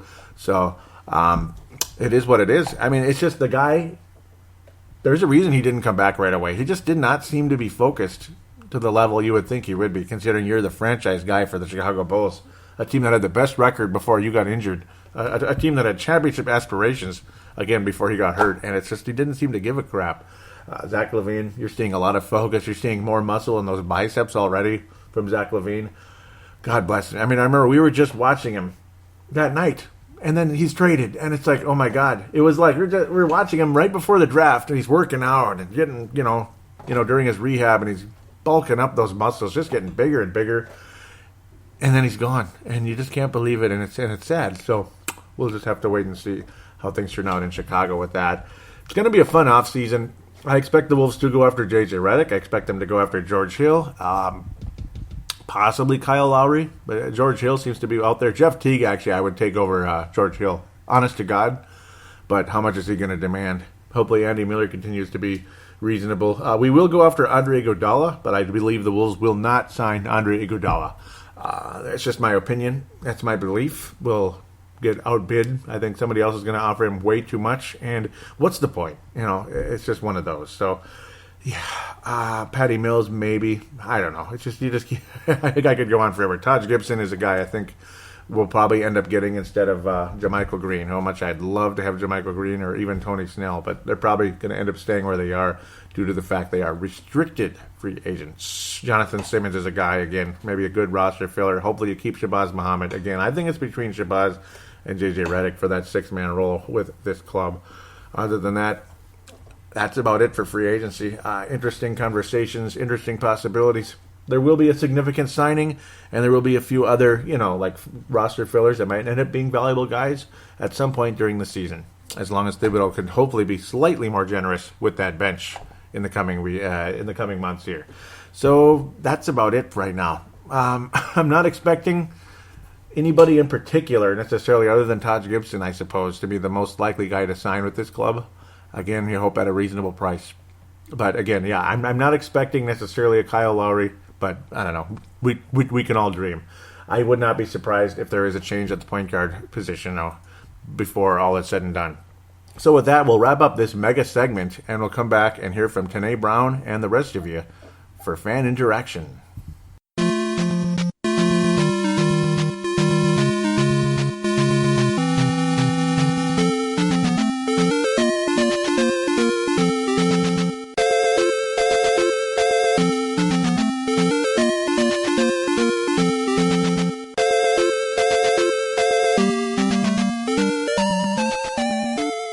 Joey, get straight into it because I've got a bit to say. So this year for the Wolves MVP, I've got to say it's got to be Cat. He was awesome for the whole season. For someone that young to have that much talent, it's truly an exciting time for the Wolves. It's a shame we couldn't amass too many more wins than we did last season, but we had a lot of games that came down to just final seconds, final minutes that the Wolves had just let it slip. We had a lot of games that they're up by 10, 15, 20, and they just let the other team back into it. Hopefully we can work on that. Surely the team's got a plan to lock that out and keep the boys going. But yeah, Cat was awesome in every game. He gave it his all. And yeah, offensively he was the man. You couldn't really fault him too much on that end. Maybe too many threes at the start of the season, but once he knuckled that back and in the post and everything, he's just awesome. That mid-range shot he's got, it's hard to guard because he's that tall and he takes it from that standing, he takes like a standing shot, so you never know when he's going to jack it up or not. And yeah, he's got that extra range, which is pretty cool. Yeah, the thing I'd want to see most of the Towns this off-season is him to improve defensively. He's got all the tools there. He just needs to put them in motion, I guess. Tibbs, he'll be all over him for it, though. The biggest disappointment was the bench. It always seems to be the bench whenever I do the Saturday Timberwolves stuff. But yeah, it's just always that inconsistency that's really harming them. You got players like Shabazz, Tyus, Belly, Dunn. When they play well, they play really well. You got Buzz, he can score non-stop. He'll run the lane. He'll be down the court. He's always that outlet class. He can shoot the three. He shot it well for part of the season anyway. You got Tyus, awesome scorer. Dunn, awesome on defense. Belly, he has his moments. But yeah, they have those highs and then those lows are just 10 times worse. You got Buzz just giving the ball away. Tyus and Dunn just couldn't find consistent minutes, so it's hard to get into a good rhythm in your game when that's happening. Belly, I don't know, he just seemed to be lost on defense a lot. He just has his hands all over people and just gave away a lot of cheap fouls, it seemed, and a lot of turnovers as well. I guess that's what happens when you go from being a star player to a role player. But he needs to learn to adjust to that. He played really well up until his injury for about 2 weeks, but yeah, it's still really disappointing that the bench couldn't sort it out. Another season sort of gone begging just because the bench couldn't give us any sort of consistent play. But yeah, hopefully we can do something this off season to solidify the bench a wee bit. Just a go-to scorer or a playmaker would be awesome. I'd want to see like a veteran point guard maybe come into the team, someone that's pass first. So you got Buzz going to the rim all the time. You got Tice on the perimeter. You got Belly as a secondary option in the pick and roll. Like, play Belly in the pick and roll. He can handle the ball as well. He can do a lot of things. But yeah, that's the main thing I'd want to see happen to the bench. But yeah, biggest disappointment still. And for my biggest surprise, it's got to, now that it's happened, it's the Butler trade. I'm pretty happy with it overall. Butler's an awesome player. He'll help the team a lot, like straight away and off the court as well. He's going to be a good locker room guy, and he'll help the team out heaps. It sucks to see Levine and Dunn go, but we've got an all-star on the team now. That's something we haven't had since Kevin Love. How long ago was that? 3 years, I think. But yeah, this is a two-way all-star, which is a bit different. I'm pretty excited to see him in the Wolves uniform. Yeah, I can't wait to see the Wolves play this season. I'm already looking at tickets over to try and get to the home opener at least. I think that would be pretty cool, you know, whatever it is. Haven't seen the schedule, but yeah. That's all I got to say. Sorry for dragging on a bit. Just excited for the season, and let's go Wolves. And always, man, I thank you so much for calling into the show today. Thank you very much. Tahnae out of New Zealand. Tahnae's takes. Wasn't that great? That was awesome.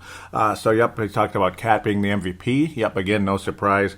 The bench, your biggest disappointment. You know, that's not bad. That's probably my replacement one because I was saying Thibodeau and Layden. Though, in a sense, during the season, I thought Thibodeau and Layden were disappointing. So it's a kind of a combination of all the above. The blown leads. I mean, you had so many like 20-point leads gone, 18-point leads, double-digit point leads in the games. I mean, we lead the NBA the last 4 years or so in that category, by a very, very wide margin. Now, again, this is the fan interaction segment, but I hope all of you loved those takes. That was awesome. It's never too long, Tahnae, never too long. That was great. It was only about 5 minutes. You deserve every second that you gave for that, every second of airtime that you gave for your Tahnae's takes there. Thank you again very much. Levi Wilson Brown, the older brother of Tahnae there, out of New Zealand. On Twitter, we go there. Only one tweet since the last show. It's been quiet in that sense because it seemed like Facebook more busy this time around. So it's kind of seesaws and such. At Wolves Explosion for the Twitter account. Please give that a follow. Would be greatly appreciated. He says, looking forward to downloading and listening to this on the plane trip to Australia today. Congrats on the 200 episodes. And yeah, very cool. Thank you very much, Levi. I hope you liked it. Yep. So again, Tahnae and Levi from New Zealand. So he was flying to Australia. Very cool. Very cool. Very cool indeed. At Wolves Explosion. Going to give a quick shout out to Flips Army. Flips Army, thank you again, Trevor Wickerin, for allowing me to post on that show, on that page, the Facebook page. Do look it up. Lots of fun in-game conversation, in draft, in this, in that conversation, and just post in general. Lots of nice people to talk to on there. You're always going to get some people that aren't as friendly as others, but that's every single Facebook probably on the history of the world, except maybe the Timberwolves Explosion one.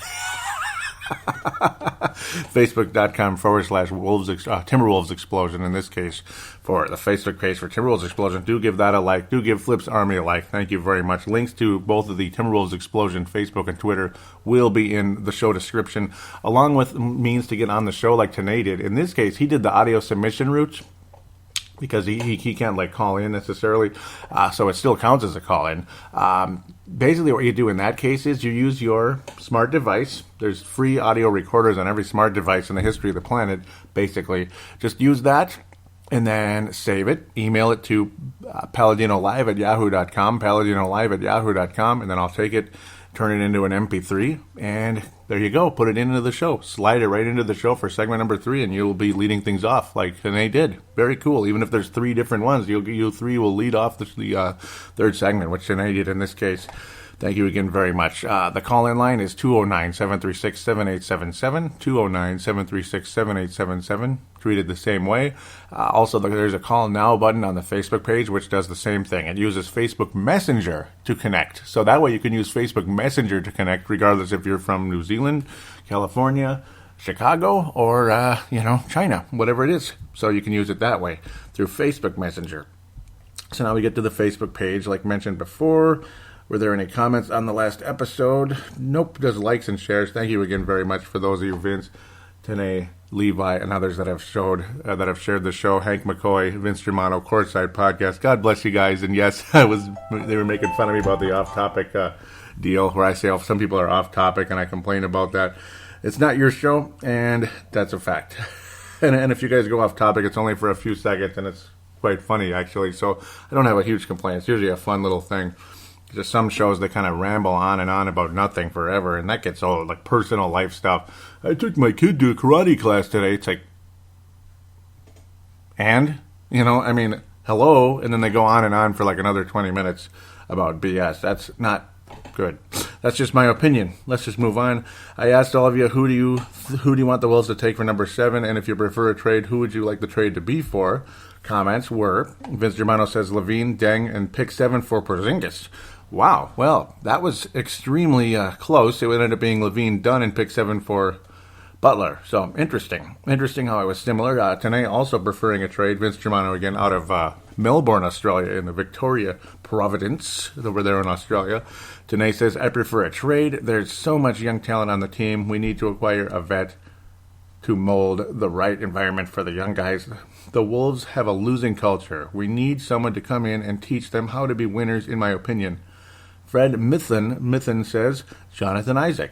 Bench needs a scoring 4. Of course, it feels ludicrous to even talk about the bench when we have a coach who refuses to use it. Great point, Fred. That is a good point. Wow, exactly. He didn't use the bench at all, so that's where the frustration does come in. The bench was disappointing, and then the coach didn't use it, and it's like a seesaw battle.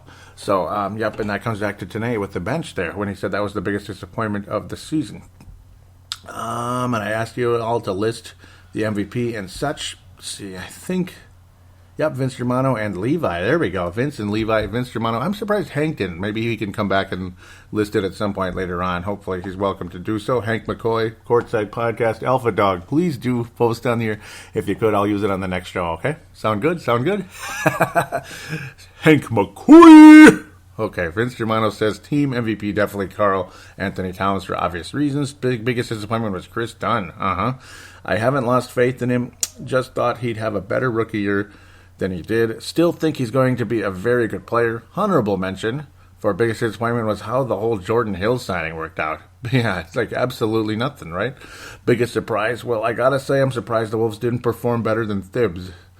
Didn't perform better under Thibs. They did seem to be playing a lot better in the final stretch of the season, so here's hoping they get it going next season and aim for about 40 to 45 wins. Have a great show, mate, and thank you again. And I recommend the Courtside Podcast. What a great show that was. Their post-draft show, their pre-draft show. Wow, that's fun. And thank you guys for the shout-outs. I love you so much. It's like, love your show. And we don't agree on everything with the Warriors, Hank, but... Well, hopefully you like that little mini in-between segment. The segment 1.5 there is what we could call it. I might create that as a bit. Maybe a segment 1.5 I'll throw into certain shows that maybe there's a little bit of extra going on out there, whatever it is. So a segment 1.5. I'm gonna create that. I'm gonna invent that unless somebody else already did. Oh, well, we'll find out. Levi says, Wiggins, Rubio, and Levine all had their moments, but without question, MVP was Cat. Biggest disappointment was we only got 2 more wins than last year. Yeah. He says, Dunn wasn't great, but I saw enough to want to give him more time. Rush was also disappointing in the starting role. Not that I expected too much. And he was good when he started, spot started here and there for Levine. And then when he was given the starting role, it's like it's like instant death. Like, what the hell, man? You'd think he would have taken it and rolled with it a little bit and kept things going in a positive direction. Nope, I do not want Brendan Rush back. Number 3, biggest surprise, or most surprised that Thibs is basically he made no moves throughout the season except when Levine and Belly were injured. Exactly, see? Yep, see, so I guess I could be vilified a little bit for what I said in the first segment there. Yep, it's true though. Yep, see, these are all before the draft. Of course, Tahnae's was not before the draft. It was after the draft. That's why I listed Butler as a surprise, being acquiring him. I was talking about how LeVar Ball is hardly a trendsetter. I posted that up there. No comments, just shares, and that's about it. Yeah, but the writer was David Kahn, though, how he was talking about how Steph Curry didn't want to come here, so he avoided him. He was also saying how his dad was kind of a bad influence in terms of how he told David Kahn that Steph Curry wasn't going to come here. Later on, it turns out, when asked, Steph Curry said, yeah, I would have played in Minnesota. Sure, I mean, wherever you drafted me, I just wanted to be in the NBA, and that's the end of the story. So David Kahn should have been a little tougher, shouldn't have used that as an influence. Unfortunately, he did. And, of course, the scouts had Johnny Flynn as the number one guy on our board. So that's where we went. We went with Johnny Flynn. The scouts' fault. It's the scouts' fault. Remember? You have to remember that. Now, are we better? Show of hands. Okay, I guess not. No. Yeah, that's an old one. Holy moly, the Nikola Pekovic conversation goes on forever. I'm just going to cut that down a bit, probably briefly. Yeah, because Sebastian went a little crazy. Vince Germano said, so of course, Nikola Pekovic bought out and all that. He's been waived. Vince Germano says, feel sorry for Peck, one of my favorite big men, just your meat and potato center. That was very, very good. Sorry to see it end like this. Kalen Wood says, about time we just couldn't return to his prior heights when playing alongside or in place of Love with Cat and Co. in Towns. Need to make room. Yep, exactly. Tahnae says, I really liked Peck. He was a machine when it was him and Love. And like you said, the combination of him and Cat looked to work really well offensively. I hope he doesn't have any complications with his personal life due to the injuries, and I hope not. Yep, and then I told him to remember the MVP. Yep. And then Sebastian says being a fan favorite doesn't get us wins, and that kind of generated a little back and forth conversation. I didn't disagree with him in a sense, but still, Pekovic did provide that he would plug the hole and free up Karl Anthony Towns to go crazy, which I talked about earlier. And then Sebastian made a bold prediction that ended up being correct. Now, it's not too surprising the Wolves made a move. It's just funny how it happened literally like 12 hours later. That was pretty amazing. Sebastian says, watch for Minnesota to spend big in a trade. Watch. And I said, something is going to happen. I feel it. And again, about 12 hours later, yeah, it's pretty awesome. Ali says Peck was good offensively, but a liability on D. Injuries were very unfortunate. Absolutely. He says, I do like Gorgie, though. Yep, absolutely. So that's the Pekovic conversation. Nikola Pekovic is done. It was obviously bound to happen the last 2 years, but now it is official, unfortunately, for Nikola Pekovic. And then I asked for everyone's thoughts on the whole trade. Jimmy Butler, Lauri Markkanen, all these guys. David Howe says, well, hope they improve leaps and bounds. Otherwise, in a few seasons, we'll be left with Butler on a huge contract. That's always a fear. Kalen Woods says, great move to bring in their pick to start solidifying the bench. Exactly. So now you got General Patton there, Justin Patton. Awesome. Yeah, I mean, to get the 16th pick along with that, a lot of people believe the Wolves did officially fleece the Chicago Bulls due to that addition. Just awesome. Vince Germano says, I gotta say, I like it for both teams. I really like it for both teams. At first, I was like, nope. But then, the more I thought and discussed it, I think right now Butler is what you need. He's only 27 and knows the system. And he will get on his teammates' arses. And that's the whole thing. You hope that will exactly be the case. Sebastian comes in all willy-nilly again. He says, how can your reaction be nope? We sucked ass last year, and without making a move and a big one, we would more likely suck ass again. Levine coming off an ACL and pretty much being a bench player and Dunn being on the bench shows that we needed to do something. Vince says, didn't like the idea of giving up Levine. And yeah, at first I didn't either, but again, I like it better than giving up Wiggins. And I know a lot of people think Levine's going to be better than Wiggins. I'm not one of you. Just got to say that. Sebastian says getting the 16th pick back ensures this isn't a Walker deal. Is it Herschel Walker with the Vikings? Wow. Well, it's not going to be that bad. He says, but with that being said, Jimmy had no comment when asked about going to Minnesota. Doesn't sound so positive. Well, he was kind of pissed off at the Bulls management for calling him the face of the franchise, and then they just trade him away so quickly before he even turned 30. So that's pretty much what it was. He says he wasn't mad, but he was a little irritated, I'd have to say. He said, I'm just going to be a Timberwolves player. I don't want to hear this face of the franchise stuff. And I agree. Some of that's too much anyway. Heck, we even said that Johnny Flynn was going to be the face of the franchise once upon a time. Crickets there. Sebastian says, but it was a move we needed as an organization. Needed to make. The whole motto is new look, new feel, type with the logos and jerseys, so we needed to do something big because if we didn't, it would be new motto, same tea puppies, that no one takes seriously, and no one can deny that.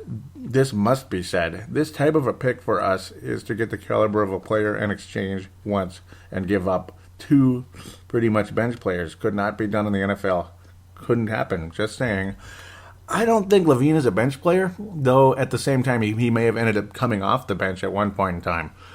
He was a starter for a while there, and yeah, it's going to be interesting, though. He says, bleep, we are even remodeling the Target Center. Granted, from my seats at Target Field, it looks like ass. I'm sure it will look great. Well, it's because it's getting rebuilt right now. That's why. So to get some of the remodel costs back, we need asses in seats all year. Not when big teams show up to beat us. Yep, exactly. And we need to make the playoffs. Something we haven't done since 2004. Ali Sidikai says, New Jersey's too excited for the new era altogether. These past 13 years have been rough, but great to see things getting better. Hopefully everyone stays healthy now. Would love to get Taj Gibson too. Yeah, absolutely, Ali. It's funny. This sounds like I'm recording Purple Mafia here. Sebastian and Ali, welcome aboard, guys, and I appreciate it very much. Ali says, great move. I love LaVine, but love the move more. Levi wraps up this section, says, I'll miss Zach a lot, and I like Dunn, but thought it was a great deal for us. This should hopefully ensure at least a playoff spot next year. Yes, if they don't make the playoffs, it could mean, God forbid, somebody got hurt, or, yeah, it would be a horrible disappointment if they didn't. And, yeah, I posted the article about being the face of the Bulls means nothing. And, yes, absolutely. That was from the Chicago Sun-Times.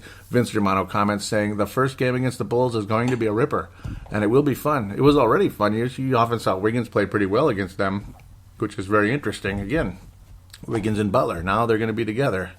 They're together again. So,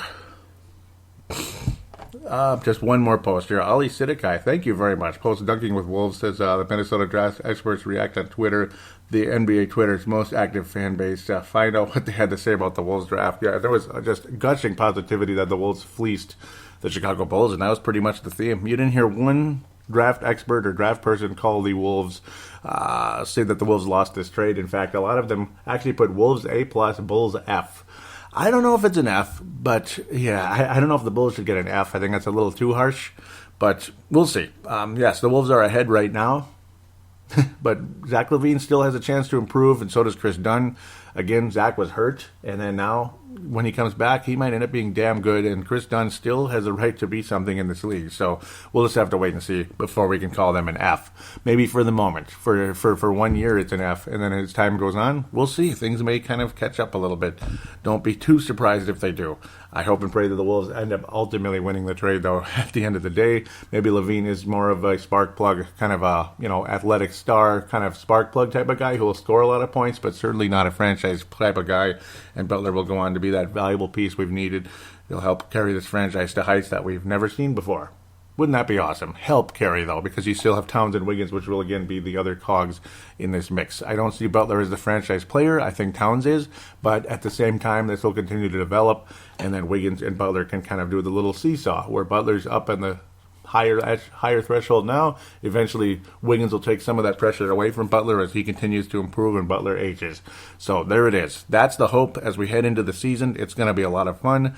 This time I didn't gush about LeBron James. I didn't bitch about Curry. So I hope you enjoyed it a little bit better than last year. I apologize. I talked too much about the finals last season a whole freaking year ago. I'm still talking about it. That's funny.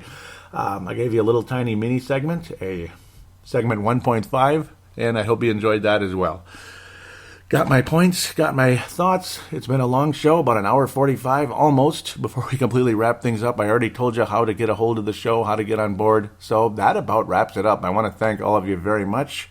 Very excited about the future of the Wolves. Hopefully the future of this show as well, as the numbers hopefully will head in the positive direction again, as they tend to ebb and flow during the course of the season. And of course, just the month of April is always the worst ever. It sucks, and even May sometimes. But as we head into June, July, the numbers tend to bounce back up because people get excited, start looking forward to the next season. Please tell your friends about the show if you could. And again, forgive me for the first segment, but again, The whole point was to review the previous season, not to talk about Jimmy Butler because it hadn't happened yet at that stage. So that was the whole point. I wasn't expecting a huge trade to happen at the draft. I thought maybe July 1st or something, and we talk about that in the free agency show. Yeah, free agent review, free agent current, whatever, free agent review, preview-ish type of show that's coming up in a couple weeks where we'll talk more about free agency. It'll be all about free agency at this stage. This one is more review, draft, and previewing free agency. And again, hearing from you out there as well. Thanks again. God bless all of you. We will talk to you very soon. In about 3 weeks or so, we'll have a free agency show. Until then, take care, stay warm, stay cool, whatever it is, stay cool. Those of you here in the United States, stay warm. Those of you in Australia and New Zealand, where it's a little bit cooler because it's the opposite side of the earth. So talk to you soon, and God bless.